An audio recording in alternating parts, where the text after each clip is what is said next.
Olá pessoal, seja bem-vindo ao Clube da Manutenção, meu nome é Bruno Machado. E no vídeo de hoje eu vou tentar explicar o que você deve fazer caso tenha uma quantidade grande de falhas graves na tua empresa. Vou explicar o que são falhas graves e vou explicar possíveis saídas para você aí na gestão da manutenção.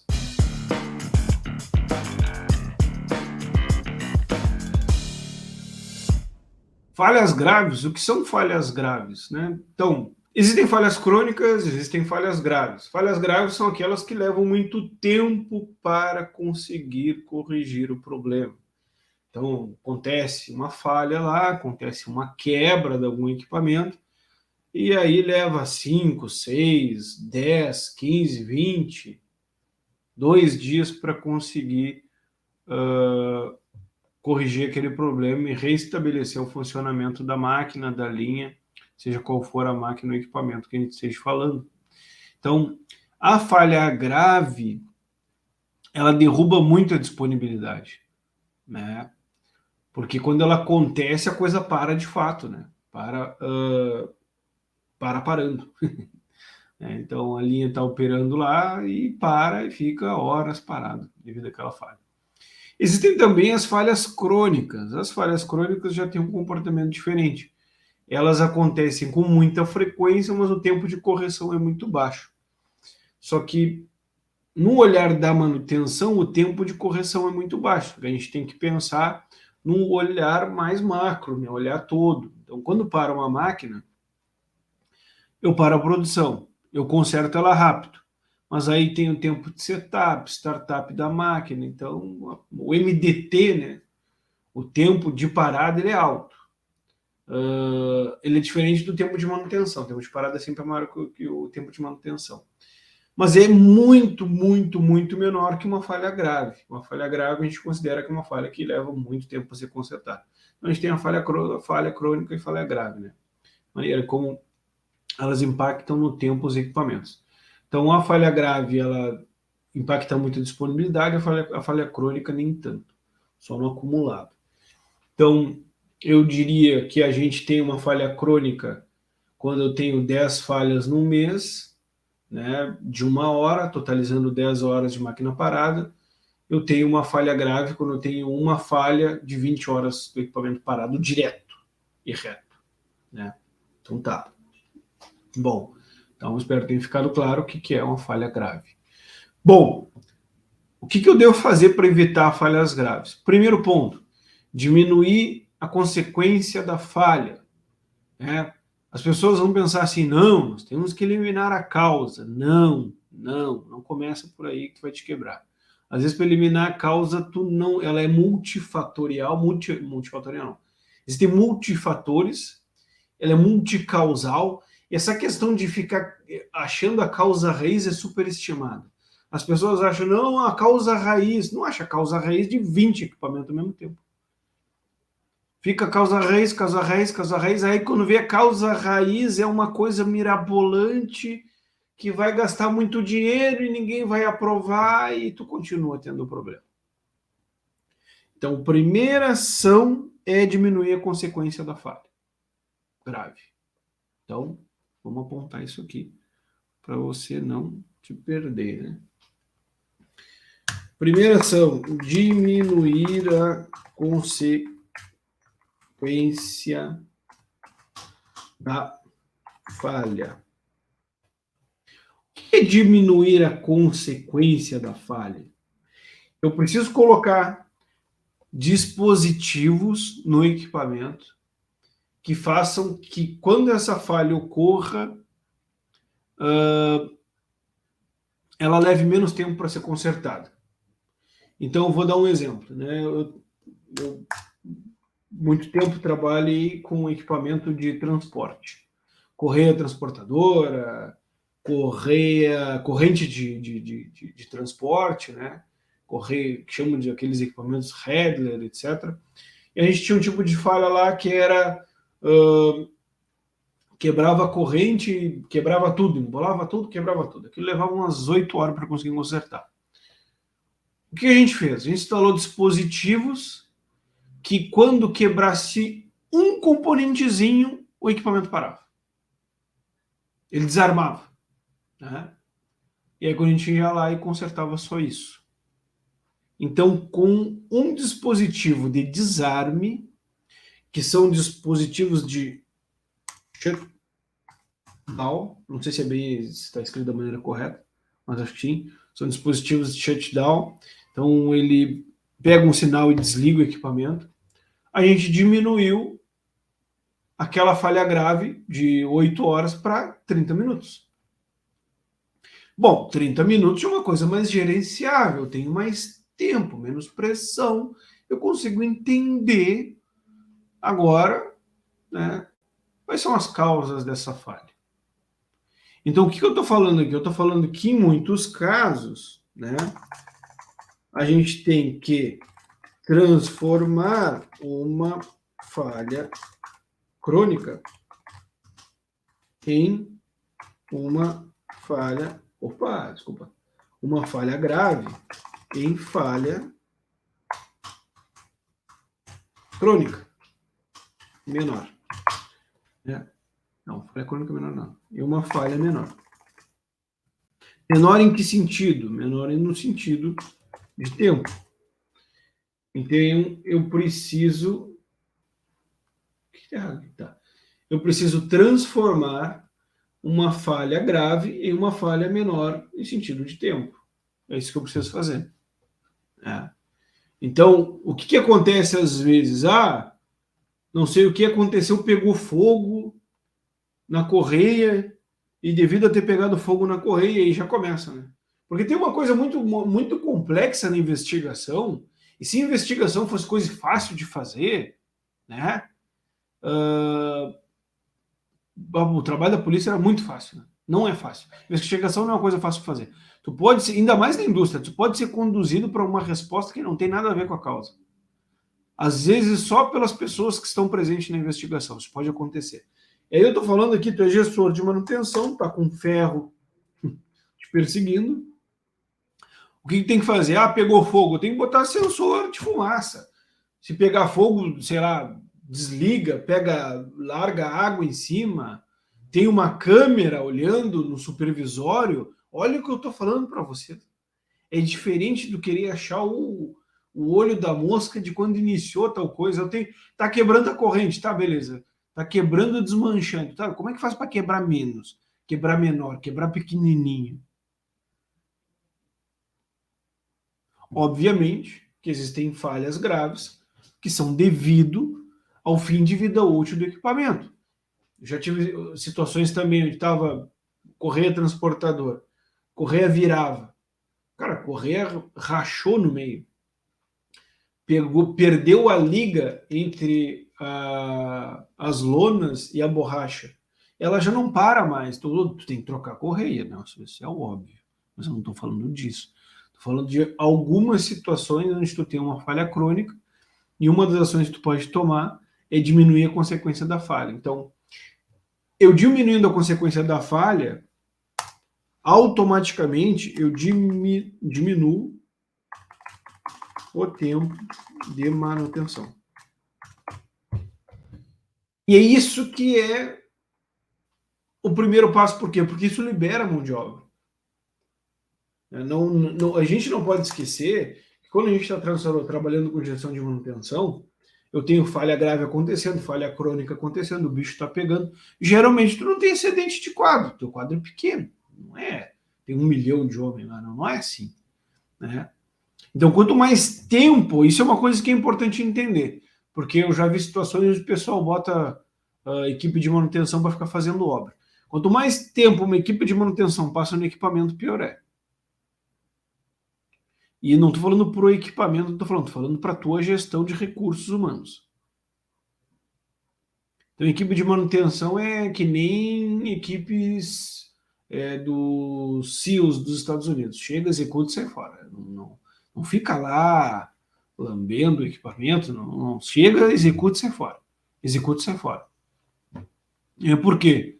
Porque é dinâmico, tem várias ordens para fazer, tem um monte de coisa, tem um plano de preventiva para cumprir, ou se tu está envolto a uma manutenção corretiva, tem outras manutenções para acontecer, etc. E às vezes, né, uma das saídas é essa. consigo entender por que esse Word ele não funciona, que nem uma coisa normal, mas ele não funciona. Segundo ponto, né? Identificar antes de ocorrer. Inspeção. É uma maneira também de você conseguir diminuir a consequência da falha, diminuir as falhas graves. Porque, exemplo, redutor. De um par cônico vira, né, o redutor ortogonal, de um par cônico vira a caixa inteira. De um rolamento vira uma engrenagem. Né? De um desalinhamento vira um eixo.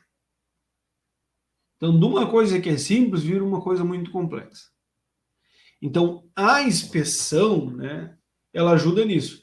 De um rolinho que estava batendo de correia, vira uma correia rasgada no meio, porque caiu o rolinho, foi lá para o rolo de retorno e arrancou tudo.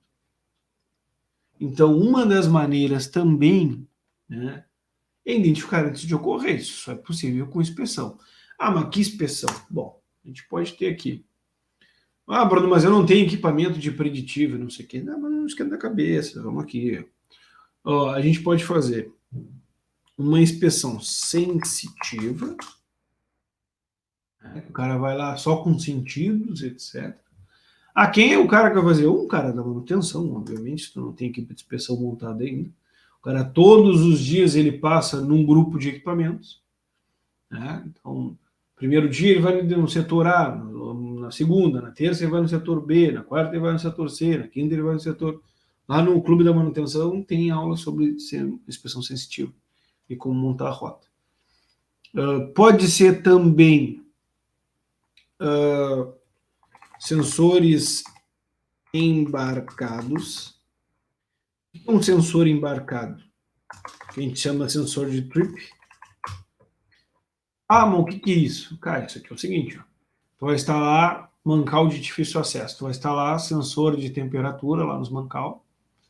Quando subir acima de tal temperatura, ele vai acender um sinal no painel, sei lá, no supervisor da operação, vai desligar o equipamento, aí já é um shutdown, né? Sensor embarcado de trip, o sensor de trip, ele vai sinalizar. É que nem a luz do óleo, acendeu a luz do óleo, acendeu a luz da injeção eletrônica. O carro não parou, ele está andando. Mas tu tem que tomar alguma ação. Sensor embarcado de trip. Sensores embarcados de... Eu não sei se é assim, cara. Shutdown. Acho que é shutdown, é assim mesmo. Acho que se não é assim, vai ser assim. Sensor de shutdown. O que é o sensor de shutdown? Ele derruba o equipamento. Passou de 70 graus, corta aí o fornecimento de energia, o equipamento para. Passou de 60 graus. Por quê? Mas por que eu vou fazer isso? Porque se tu parar agora, tu corrige em 1 hora. Se tu deixar esse troço tocar, tu vai corrigir em 3 dias. O que eu estou fazendo aqui? Eu estou diminuindo a consequência ainda, né? Claro que lá no final eu estou diminuindo a consequência da falha, mas com isso, o que eu estou fazendo? Eu estou pegando o problema antes para ele não ser tão grave assim. Para mim corrigir com meia hora, 1 hora, 1 hora e meia, 15 minutos e não corrigir com 10, 15, 20 horas, tem uma falha que virou uma falha grave, absurda e muito grande. Então, eu tenho aqui a inspeção sensitiva, que é uma inspeção de rota, tem que ter uma rota de inspeção, sensores embarcados de trip, sensor embarcado de shutdown. A gente tem também os sensores embarcados online. Oh, é isso aí, sensor embarcado online. Ele vai medir a vibração, vai medir a temperatura, vai emitir sinal no teu telefone, vai... É isso que ele vai fazer. Ele não vai... Ele pode ser chamado de sensor de trip, né? Mas sensor de trip ele é com fio, ele não é online, diferente. Ele vai fazer o registro histórico do teu equipamento, né? Vai fazer um monte de coisa. Mas ele vai te avisar que alguma coisa está com problema. Então, tu definiu o parâmetro, ele vai te avisar. Se tu não consegue o sensor online, tu tem que tentar o shutdown, não consegue o shutdown, tem que tentar o D-Trip, não consegue o D-Trip, vai tentar a inspeção de rota. Tu tem um monte de coisa para fazer. O único que tu não pode fazer é não fazer nada. Né? Então, eu diminuo o tempo de manutenção com a instalação disso. Quando esse sensor que a gente instalou lá, que eu falei dos corrente header, ele era um sensor de shutdown. A corrente batia nele e ele desligava o equipamento. Um sensor de shutdown. Eu tenho também alguns mancais, em todos os mancais de elevadores de carga, o sensor de trip de temperatura. Quando dá acima de 50 graus, ele acende uma luzinha lá no painel do operador. Sensor de trip. E eu já trabalhei também com sensor online em motores elétricos, né? É bem interessante também. Tem um monte hoje em dia, né? Um monte de propaganda de sensor prometendo aí mundos e fundos que vão resolver todos os problemas do mundo, né? E eles estão aí e eles funcionam também para isso. Então a ideia, né, toda qual é? É diminuir a consequência da falha, né? Eu não tenho minha mão de obra lá 1, 2, 3, 4, 5, 6 turnos. Então, se eu puder evitar que um motor queime, se eu puder evitar que uma correia arrebente, se eu puder evitar que uma corrente se desmanche, eu tenho que fazer isso. Se eu puder evitar que um mancal aqueça demais, desgaste o eixo, etc., no rolamento, né? Eu tenho que fazer isso. Se eu puder evitar que um redutor quebre, eu tenho que fazer isso. Isso aqui são estratégias quando tu está num ambiente muito corretivo, porque tu muda gradativamente, tu não muda assim, ó. Tô no ambiente corretivo, puf, ó, só preventivo. Não é assim que funciona. Não é assim que funciona. E se tu tentar fazer isso, tu vai te quebrar. Porque a preventiva para as pessoas leigas, ela é muito mais uma crença. Né? Eu vou falar sobre isso em outro vídeo. Legal? Então, espero que vocês tenham conseguido ajudar a diminuir a consequência da falha de vocês. Não sempre pensa nisso. Primeiro diminuo a consequência, eu administro aqui. Agora que vocês vão entender. Tu vai administrar a falha. Não vou sair eliminando falha. Não é assim. Então, eu vou eliminar essa falha. Eu vou fazer uma análise de causa, etc. E vou eliminar. Não vai. Tu pode achar que tu vai, mas tu não vai. Às vezes tu não tem quadro, tu não tem tempo, tu não tem... Cara, você tem que administrar e ir gradativamente. Eu peguei uma coisa grave, transformei numa coisa menor, menor, menor. Agora eu tenho mais tempo para pensar, minha mão de obra está mais tranquila, agora eu consigo... Bom, acho que agora é essa aqui dá para eliminar, que ela é mais crônica, essa aqui. Para falhas mais crônicas, né, as mais, né, existe outros tipos de controle. Para falhas estruturais, consegue fazer um controle topográfico, né? Essas questões de incêndio acontecem muito. Conseguir instalar um sistema de detecção de fumaça em subestações é uma coisa assim, ó, tem que ter, né? E aí a gente já está entrando muito numa questão de gestão de risco. Eu não vou entrar aqui, estou falando mais de equipamentos, né? Mas de estruturas já é questão de gestão de risco, onde tu faz medidas preventivas para evitar, depois, caso ocorra, medidas corretivas. Mas não é essa a questão. Então, sempre pensa assim, diminuir a consequência da falha, diminuir a consequência da falha. Né? Menos tempo, menos tempo, menos tempo. E isso vai te dar ideia de como solucionar as coisas. Independente se tu é gestor ou não. Nem todas as ideias que eu dei eu era gestor, eu era mecânico, eu era inspetor de equipamento. E a gente vai dando ideia e vai ajudando. Né? Quanto mais ideia tiver, maior a chance de a gente conseguir resolver os problemas. Então, pego uma falha grave, transformo ela numa falha administrável e vou jogando. Né? Um dos princípios da gestão de manutenção é que tu não consegue te deter muito tempo numa coisa só. Porque a fábrica está rodando e... Então, se tu tem, sei lá, um setor de engenharia de manutenção com pessoas dedicadas a analisar, bom, aí legal.